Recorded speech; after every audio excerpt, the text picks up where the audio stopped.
On moving day, Benjamin and his daughter carefully packed their belongings. At the back of the closet, he found an old sweatshirt his wife used to wear. The fabric was faded and worn, but when he touched it, it felt as if her warmth still lingered. He placed it gently into the suitcase, as though inviting her to join them on this new journey. On the way to the zoo, Dylan kept his headphones on, shutting out the world. When the car passed the cafe where Benjamin had first met his wife, he felt her presence again, as if she were still watching over him with the same gentle smile she had given in every important moment of his life. When they arrived at the zoo, a banner read, "Welcome to the brave new owners." Through the window, Dylan noticed a blonde girl smiling at him. For the first time in a long while, something stirred in his heart, but reality quickly struck back. As they opened the villa door, a musty smell hit them. The rooms were messy and damp. Dylan muttered, I miss our home. The next morning, Benjamin entered the zoo with Hope. Kelly, the head zookeeper, welcomed the family warmly and introduced the staff. Her cousin Lily stood out. She was only 13 but already taller than 15-year-old Dylan. Raised in the countryside, she had a natural closeness with animals. Her presence made Dylan feel a little uneasy. Benjamin then introduced his family and encouraged everyone to stay positive. But the problems were overwhelming. An aging Bengal tiger was in poor health and needed a specialist vet. Fences were leaning, facilities were crumbling, and food supplies for turtles and lemurs were running low. Most of the staff hadn't been paid in months. Benjamin stayed outwardly calm, but Kelly frowned. Did this man really care about the zoo's future? She asked the question everyone was thinking.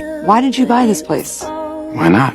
That night, he went through the mountain of bills alone. He wasn't careless, he was just used to carrying the weight himself. The next morning, he picked up his tools and started repairing the fences, the most urgent safety issue. But while Benjamin worked, Dylan grew more withdrawn. Every night, the boy curled up with his mother's photo, crying silently until sleep came. Then one afternoon, Lily appeared. Her golden hair carried a faint fragrance. She handed Dylan a sandwich she had made herself. "What you doing?" she asked softly. She leaned closer to look at his sketches, so close his ears turned red. Before leaving, she said gently, "I'll bring you one every day at 4:15. From that day on, light began breaking into Dylan's darkness. Lily came each afternoon, bringing not just food, but warmth and color. Slowly, a smile returned to his face. Her presence, like sunlight, melted the ice in his heart. Meanwhile, Benjamin's daughter also began speaking more, no longer trapped in silence. Everything seemed to be improving until an inspector suddenly arrived for a surprise check. The atmosphere grew tense. The zoo's reopening depended entirely on his approval. He measured the fences and said coldly, they must be 70 centimeters higher. This meant more costs, more repairs, more delays. By the end of his inspection, 15 violations had been listed. Repairs alone would drain huge amounts of money. Benjamin hid his frustration, but when he walked away, he suddenly kicked over a barrel. The staff thought he was giving up, but then he picked the barrel back up and waved as if to say he was fine. Kelly saw this and realized he wasn't a man who would quit. Still, he was out of money. Late that night, Benjamin opened his wife's old coat. Inside, he found a letter and a check. The check held $84,000, and the letter revealed a secret, one powerful enough to change their lives forever.